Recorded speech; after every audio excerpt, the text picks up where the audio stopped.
사랑하는 새벽나라 친구들, 여러분과 주일 말씀을 나눌 장재원 목사입니다. 오늘 말씀을 통해 하나님의 마음을 깨닫는 귀한 시간 되기를 바랍니다. 여러분 혹시 이런 경험 해본 적 있나요? 전화기를 들고 통화를 시작했는데 상대방이 전화를 받기는 받았어요. 연결음도 끝났고 통화 시간도 시작됐습니다. 그런데 아무 소리도 들리지 않아요. 끊긴 것도 아니고 기계 고장도 아닌 것 같은데 상대방이 말을 하지 않는 겁니다. 처음에는 신호가 안 좋나? 여보세요? 무슨 일 있나? 생각하다가 점점 이상한 느낌이 듭니다. 나 혼자 말하고 있는 거 아니야? 혹시 나 무시당하고 있는 건가? 이럴 때 사람은 묘한 불안감과 조급함, 심지어는 분노까지도 느낍니다. 신앙생활도 이럴 때가 있습니다. 분명히 하나님과 연결되어 있는 것 같은데 아무리 기도해도 아무 대답이 없는 것 같을 때 말입니다. 이럴 때 우리는 어떻게 해야 할까요? 오늘 말씀의 제목은 주의 이름을 위한 기도입니다. 오늘의 말씀은 시편 74편 12절에서 23절입니다. 오 하나님이여, 그러나 주께서는 옛적부터 내 왕이셨습니다. 주께서 이 세상 한가운데서 구원을 갖다 주십니다. 주께서 힘으로 바다를 가르셨고 바다 가운데 있던 괴물의 머리를 깨뜨리셨습니다. 거대한 바다 짐승의 머리를 산산조각 내셨고 그것을 광야의 생물들에게 먹이로 주셨습니다. 주께서는 또한 샘물과 강물을 여셨고 강력한 강물을 말려버리기도 하셨습니다. 낮도 주의 것이요 밤도 주의 것입니다. 해도 달도 주께서 달아두셨습니다. 땅의 모든 경계도 주께서 세우셨고 여름도 겨울도 주께서 만드신 것입니다. 오 여호와여, 적들이 주를 욕한 것을 기억하소서. 그들이 어리석게도 주의 이름을 모독했습니다. 오 주의 비둘기의 영혼을 악인들의 소굴에 넘겨주지 마소서. 주의 가난한 백성들의 무리를 영영 잊지 마소서. 주의 언약을 생각해 주소서. 땅의 어두운 곳이 폭력배들로 득실거립니다. 오 억압당하는 사람들이 수치를 당하고 돌아오는 일이 없게 하소서. 가난한 사람들과 궁핍한 사람들이 주의 이름을 찬양하게 하소서. 오 하나님이여, 일어나 주의 생각을 알려주시고 어리석은 사람들이 날마다 주를 모독하는 것을 기억하소서. 주의 적들의 소리를 지나치지 마소서. 주께 들고 일어나는 사람들의 소동이 점점 더 많아지고 있습니다.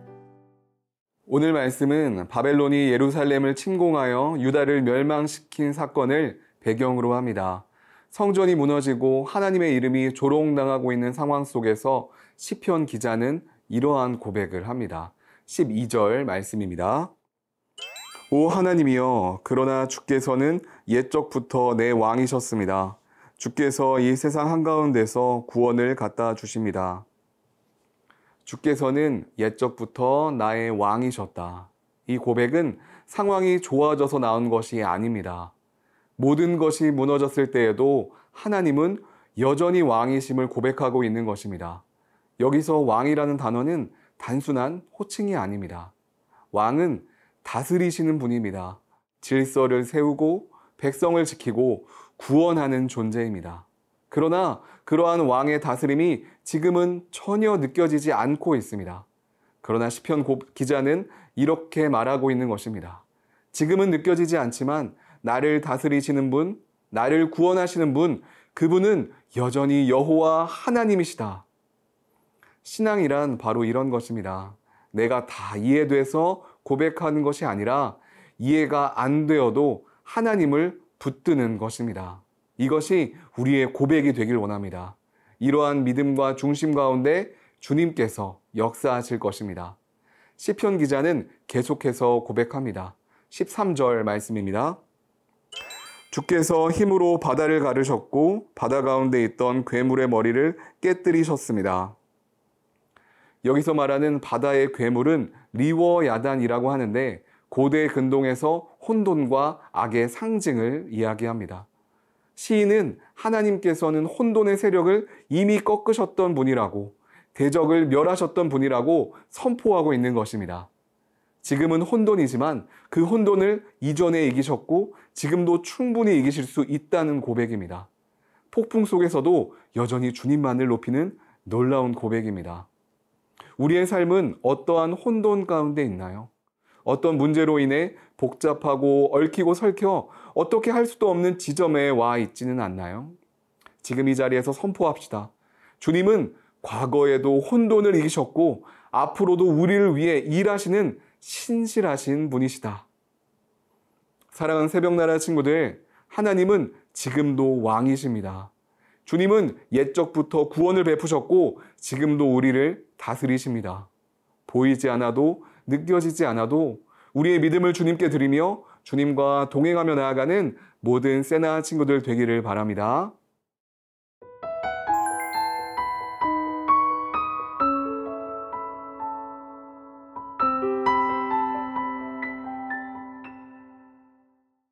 시편 기자는 지금 무너진 성전의 폐허 앞에 서 있습니다.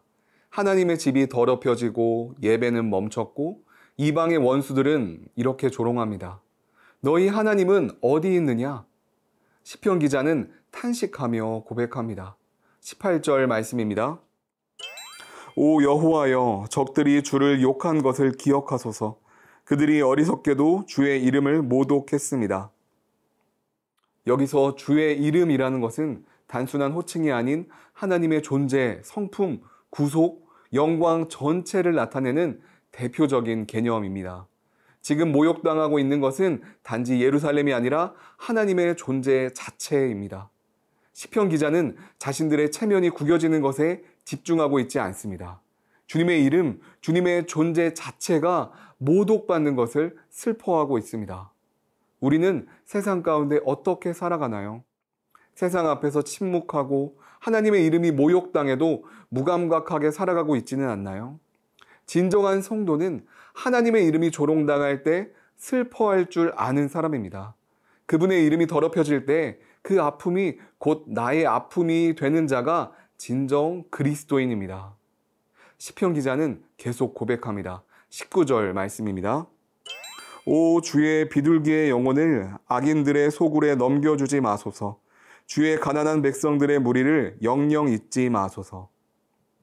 여기서 말하는 비둘기는 단순한 새가 아니라 작고 연약한 하나님의 백성을 비유하는 말입니다. 비둘기 같은 이 백성들은 힘이 없고 날아갈 곳도 없습니다. 세상의 맹수들이 물어뜯고 삼키려 하는 좌절된 상황입니다. 또한 자신들을 가난한 백성들이라고 말합니다. 여기서 가난은 물질적인 빈곤만을 뜻하지 않습니다. 억눌림, 억울함, 부당한 고통 속에 있는 자를 뜻합니다. 그러나 비둘기처럼 힘이 없을지라도 가난한 백성들일지라도 시편 기자는 이렇게 고백합니다. 주의 비둘기, 주의 가난한 백성들. 아무리 연약하고 힘이 없을지라도 마음이 상처받고 고통 가운데 있을지라도 여전히 주님께 속해 있는 자들입니다. 여호와는 나의 목자시니 내게 부족함이 없으리로다. 주님께 속해 있는 자들에게는 부족함이 없습니다. 실패가 없습니다. 두려움이 없습니다.